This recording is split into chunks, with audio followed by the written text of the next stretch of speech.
Hey, I'm Brian.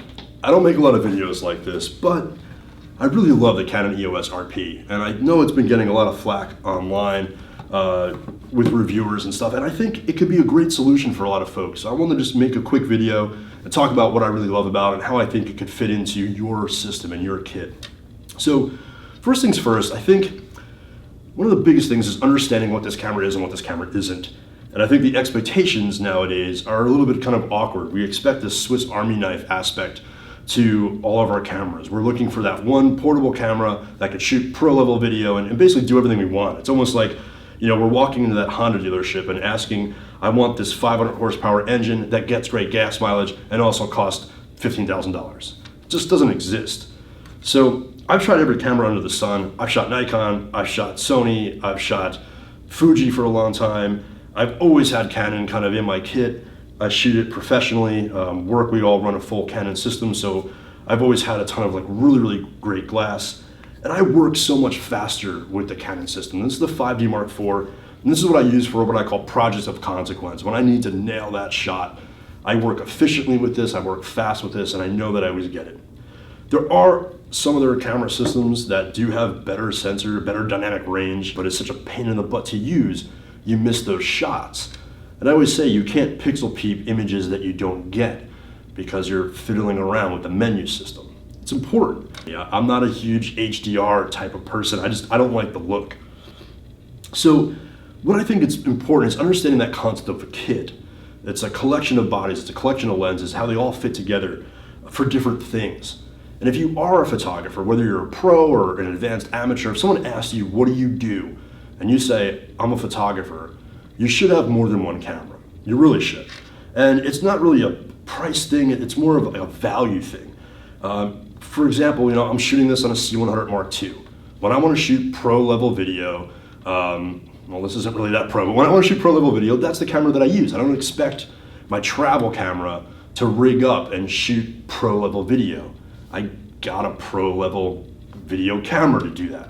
When I want to shoot wildlife, I actually prefer the smaller footprint of a 5D Mark IV. I use this for wildlife all the time. I shot a 5DS for a long time for wildlife. I love the setup.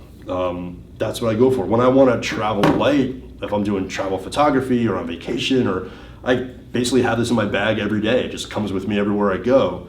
This fits the bill. I wouldn't carry around a 1DX size body in my bag every day going back and forth to the office. That doesn't really make practical sense. So I think this too, a lot of reviewers consider this a beginner camera. I don't really think so. I think at release, the only native zoom lens, and I think most beginners want a very versatile zoom lens, the native zoom lens for this is $900. It's the 24-105 f4L. It's a fantastic lens. I picked one up for this and it feels great, and the images are spectacular. They're, you know, tack sharp, really nice, it's very versatile, but it's $900. Most beginners aren't looking to buy $900 lenses.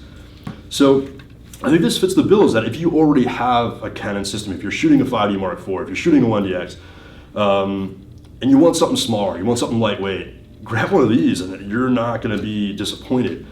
And it's got a pro style setup. So you do have a dedicated dial for your aperture. You have a dedicated dial for your shutter speed. You could really customize and set this thing up in a very pro grade way, where I think more amateur shooters are looking for a little bit more automatic functionality. I think the best way to sort of describe what this camera has done for me is really what it replaced. So like I mentioned before, I used to run two different kits. I was running my Canon stuff and I was running a Fuji kit alongside. I shot the XT1, the X Pro 1, the XT2, and a couple of the X100s, and the last one that I had was the X100F. And this replaced that for me. I sold my X100F and gave this a try, and I'm totally happy with it. Because it has a very similar footprint. I have the 35mm f1.8 mounted on this, and yeah, it is bigger than the X100F, but I think the ergonomics are better. It's not that much bigger. The weight's really good. Again, you could fit this in any bag. It goes right in my briefcase. You don't even know it's there. But I get so much more versatility out of it. I could, number one, it's full frame, and that's noticeable. That's something that you're into. And again, I like the difference. I could set this thing up any way that I like, and mounts to any of my Canon glass. So in a pinch, if I ever wanted to, I always have this with me in my bag, I could throw on the 7200. I mean, I would never do it, but I could throw my 600 millimeter on there. My favorite lens of all time is the Canon 50mm f1.2. Love that lens. It's my favorite lens of all time. I mounted on this. It actually balances really well. It's great. And you can't do that with a Fuji X100F. So I think that's where this really kind of shines. So I think also too, if you flash back, we're so overwhelmed with this velocity of DxO mark, and this website says this, and so on the YouTube hated this because it doesn't have 24p. You know what, like those little kind of quirks you could get over.